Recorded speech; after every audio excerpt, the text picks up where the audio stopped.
Ito yung sinasabi ko mga kaitsubero random lang namamasyal tayo, tapos nagtanong tayo tinanong ko kung kailan itinayo yung bahay. And sabi ng may-ari kung gusto ko raw pumasok sa loob ng bahay. Sabi ko kung pwede bang mag-video, sabi niya oo naman daw. O, pasok daw tayo.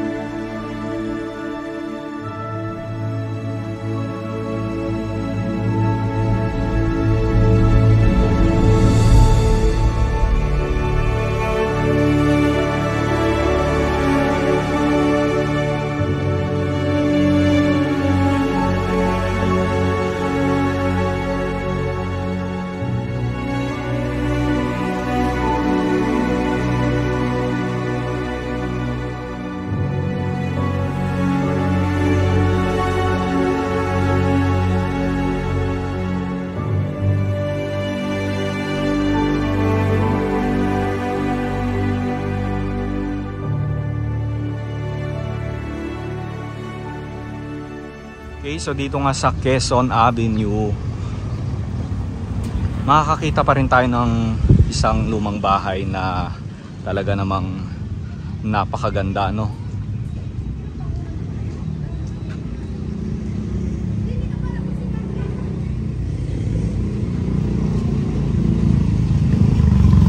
Ayan.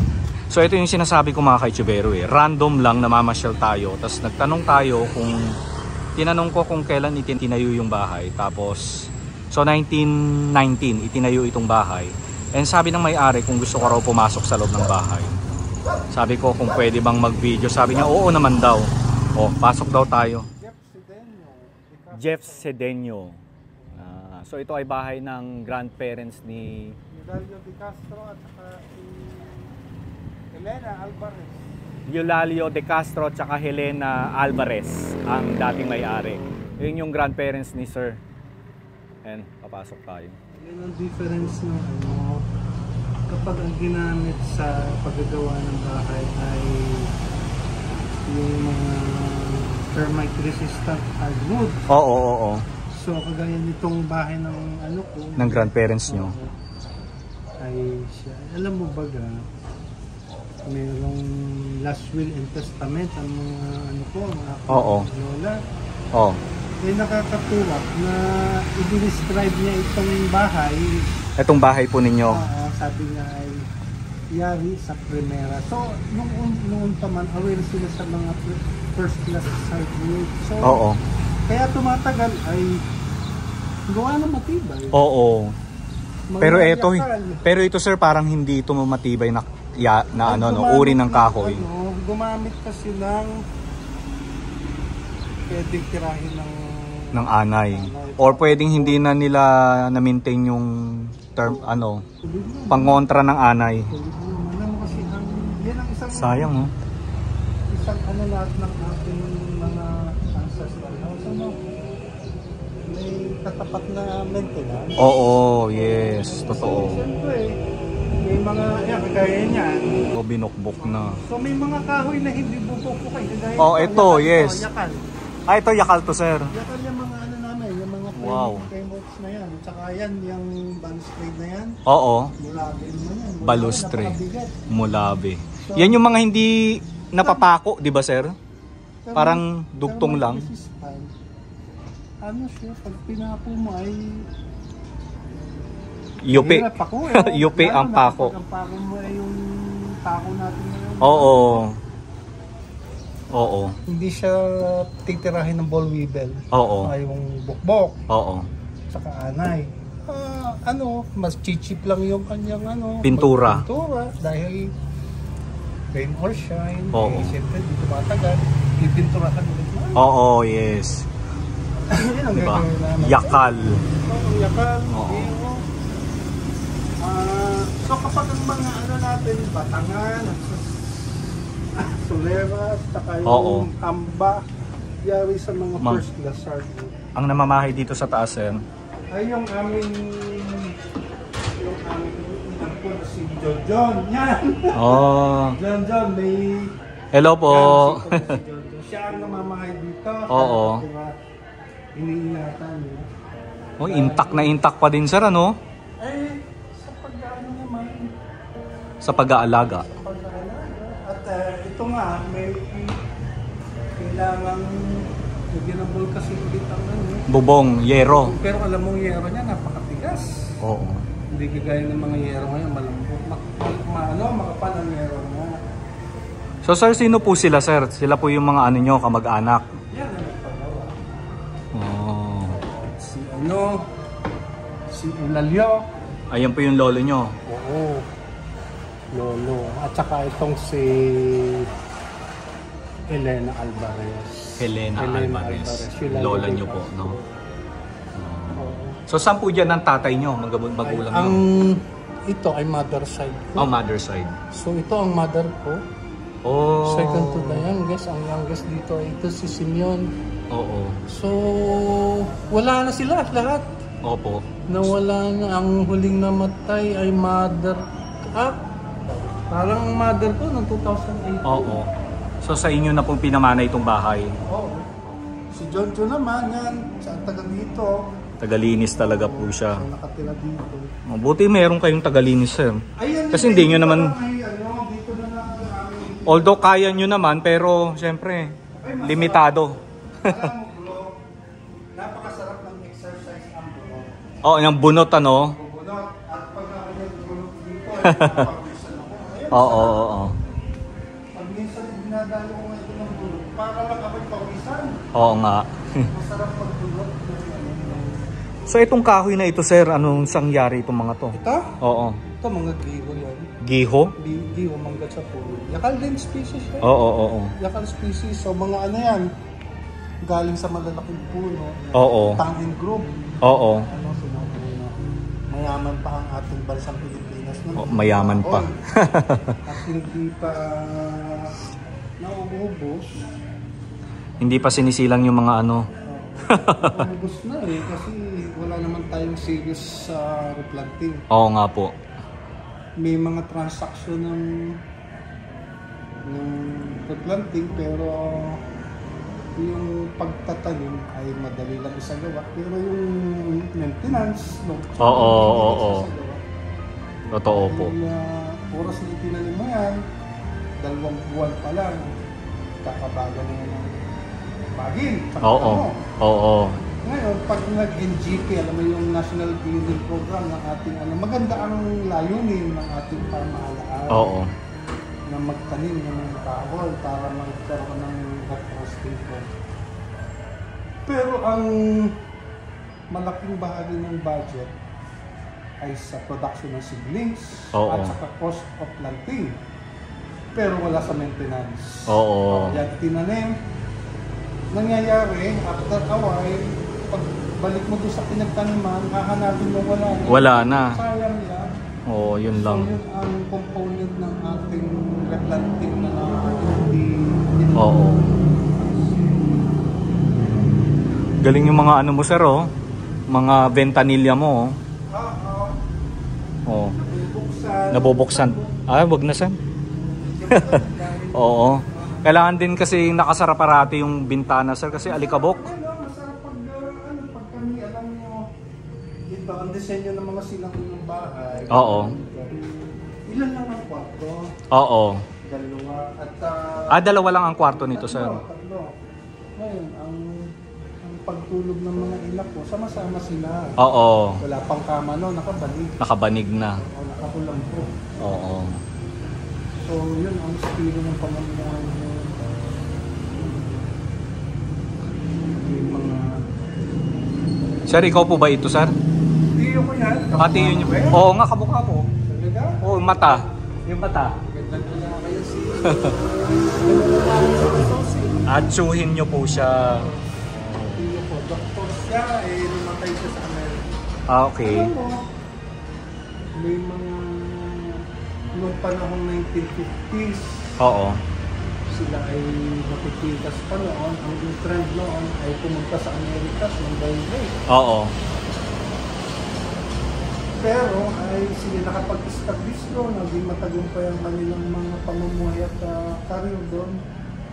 Ay hindi na sila Bumalik. nakapag-establish yung ano dito. Kasi sa totoo lang, ang ating parents, binayayaan ng medyo magandang kalupaan, malawak ang kanilang kabuhayan. noon. Ngayon, malawak pa rin naman, di hati-hati. Opo.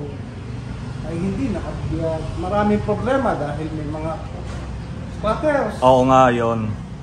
May mga hindi nagbibigay. 20 taon na.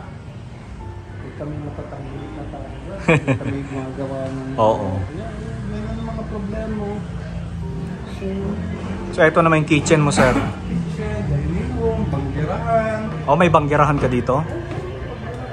Ay, oo nga. Oo, banggirahan. Lagayan ng mga plates. Ito nabasag, nagpa-cater. Ay, oo nga. Itong lamesa. Yung cater na yan, basta itinapon yung malaking... Sound system. Ano? Oo. Ay kasi may nakapatong na tela. Oo. Siguro, hindi niya naisip na may bubog sa ilalim. Oo, hindi niya alam. Nabasag. Dapat humingi ng damage provision. Or tinanggal na lang yung ano. Pwede naman, sir, di ba?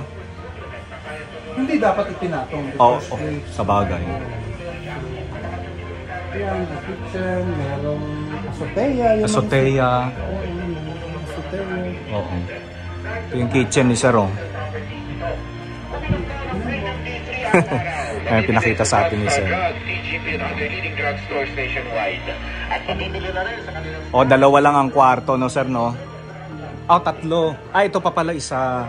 Okay. 3. Oo, 14 feet ang height ng ceiling. Oo. So, ang maganda nun, alam mo naman ang physics ng air, hot air rises. Oo. So, kapag mabanas, aakyat siya, yung malamig papasok. Oo. Kaya, pag namirahan ka sa mga sinaunang bahay na high ceiling, Malamig, oo. Like dito ngayon, sir, malamig. No? Pakiramdam, nakalimutan na ata ng mga kababayan natin yun. Kasi ngayon, mga bahay. Hindi na nila pinakto yun. Yung mataas ang ceiling. Bahay na pagpasok mo, mga 7, 8. So, tayo ay subject to physics, laws of physics. Okay. Ay, yakal po yan, sir? Yakal ito, yakal. Ay, yakal po ito. Oh, pasumano. Window sill sa English. Sa English. Pero sa Tagalog ay pasumano. Pasumano. Di ba Spanish yun, sir? Pasumano? Hindi. Malang hangin, pwede mo silipin kung sino. Oo. Sinong natapo sa iyo. Oo. Makasara pero lampasan ng pasok ng hangin. Pag gusto mo ng mahangin, pwedeng buksan.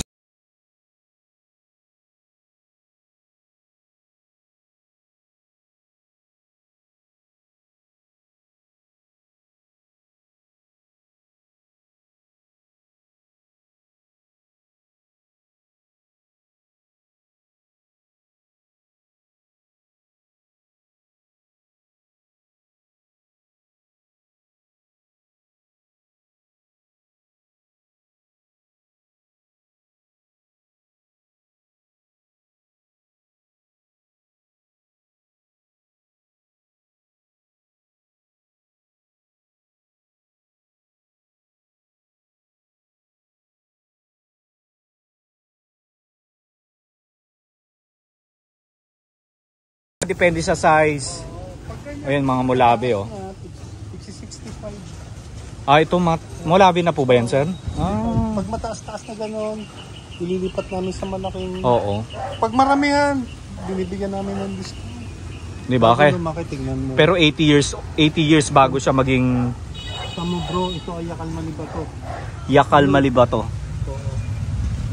Ganyan yan. Yun yung ipinakita ko sa iyo na maliit na. Oo. Sobrang matigas. So, yan yung karal na yun. Oo. Tigas. O, Quadrilatus. tuog daw. Umaabot ng ano yan? Ng 80 metros ang taas. Ah, ganon? Ganda ng kahoy yan. Ayan, so dun sa mga naghahanap ng mga rare na puno, mga kahoy, mulabi. Ayan, nandito sa bakuran ni Sir Jeff. Sa mga gusto. Apo. Ito ay yung Yakal Malibato. Yakal Malibato. So, yan, eventually magiging mga, upon maturity, mga 45 meters tall. 45 meters tall. 40 to 45 meters. Mataas din. Oo, Pero oo, ang oo. kanyang trunk diameter, mga 1 meter to 1.2. Hindi kasi laki ng ano. Ito rin ba yan, sir? Hagak-hak naman ito. Hagak-hak. Pareho silang dipterocarp. Hagak-hak. So pag tinanong mo kung ano ang kahulugan ng dipterocarp, Oo. yan yung tall, towering, dominant, emergent tree species natin na ang buto ay winged. May mga pakpak. Yung naandun, makikita mo may pakpak. Oo. Ito pakpak niya. So pag pumatak yan, naikot yan parang helicopter. Kaya nakakatuwa naman, sir, at nagtatanim kayo ng mga ganitong kahoy, puno, halaman. Ay, hindi mo na itatanong. Ay, nara dyan sa highway lahat itanim ko. Oh, ganun po? Oo, yan yun. Lucena, papuntang Tayabas. Lalaki na. Talaga po? Sabi sa akin nung ano, Jeff, kahit ko tinatanong niya, kung sa pare, ang init ang ating kapaligiran, wala na kilos. Oo. Sabi nung iba, lupa mo ba yan? Hindi Hindi ko nga alam ang may-ari. Mangkono? Mangkono. Pinakamatigas na kahoy natin. 1,050 kilos per cubic meter. Yung ganyang kalaki pearl, alam mo kung gano'ng katagal bago mo palaki yan? 100. 70 to 80 kilos. Kung tatanim. Yakal Magasuso? Yakal Magasuso. Ito mismo? Ito na may coffee. So, Yakal Magasuso. Marami palang uri ang yakal. Pinakamatigas. Oo. Yakal Saplungan. Kasunod, Yakal Malibato. Ito, Fern. Halika. So mayroon pang isa, ipapakita sa atin si Sir Jeff. Yakal din yan. Pinakamagandang yakal. Ang taas na. Oo. Ang tawag dito ay Yakal Saplungan, Hopea plagata. Anong tawag? Yakal Saplungan, Hopea plagata. Yakal Saplungan. Pinakamalaking yakal ito. Pinakamatigas. So sir, mataas na tong halaman na to. Magkano yan? Ay, binibenta ko ng pagganito. Malaki na ang plastic. Oo. Dahil matagal, bago namin 800. Mura na yun Matagal. Nasa 5 years. Kasi 6 years namin bago napalaki ito. 6 years, ang tagal. Oo, hindi yung, siyempre, papunta ka dito sa nursery ko. Oo. Ito, kita mo siya, medyo malaki. Malaki na to mga to. Hindi mo ma-realize na, ang tagal na pala, bago na pala. Grabe, 6 years bago siya naging lumaki ng ganyan. Ito gaya ng Yakal Malibato. Ito kaya Malibato. At ito ay Sureya plagata. Ito ay Hopea plagata. Ang difference ng dalawang yan, ang specific density nito 1,050 kilos per cubic meter. Napakabigat. Oo. Ito nasa sa 920 kilos per cubic meter. Yung Astilosa 880 kilos per cubic meter. So, naku, ang ganda ng kahoy ng Pilipinas. Lamang din natin pinapansin. So pag may ka sir, may Jeff's Nursery. Meron ka bang Facebook? Anong Facebook mo, sir? Philippine Native Hardwood Trees Seedlings Nursery. Sige. Alam mo, Pearl, ito ang isang pinakamagandang kahoy. Anong tawag? Dungon. Dungon. Dungon. Alam mo? Dungon. Oo. Alam mo, yan ay parang ordinary looking na halaman. Oo. Pero kapag nakita mo yung kanyang kahoy, parang kamagong. Oo. May splotches na pula na mapapatitigas. Sobrang mabigat. Oo. Napakatibay, hindi na hindi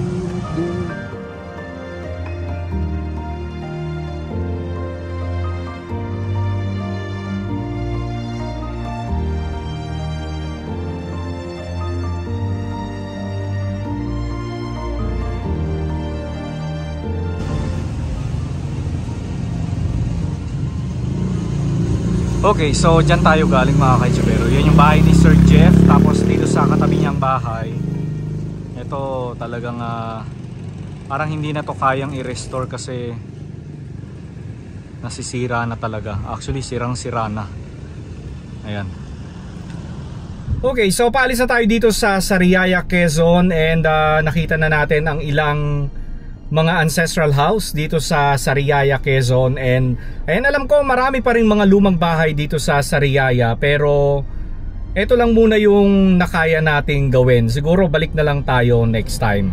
Ano? So ngayon naman ay samahan nyo ko, diretso tayo ng Chaong, Quezon. Okay?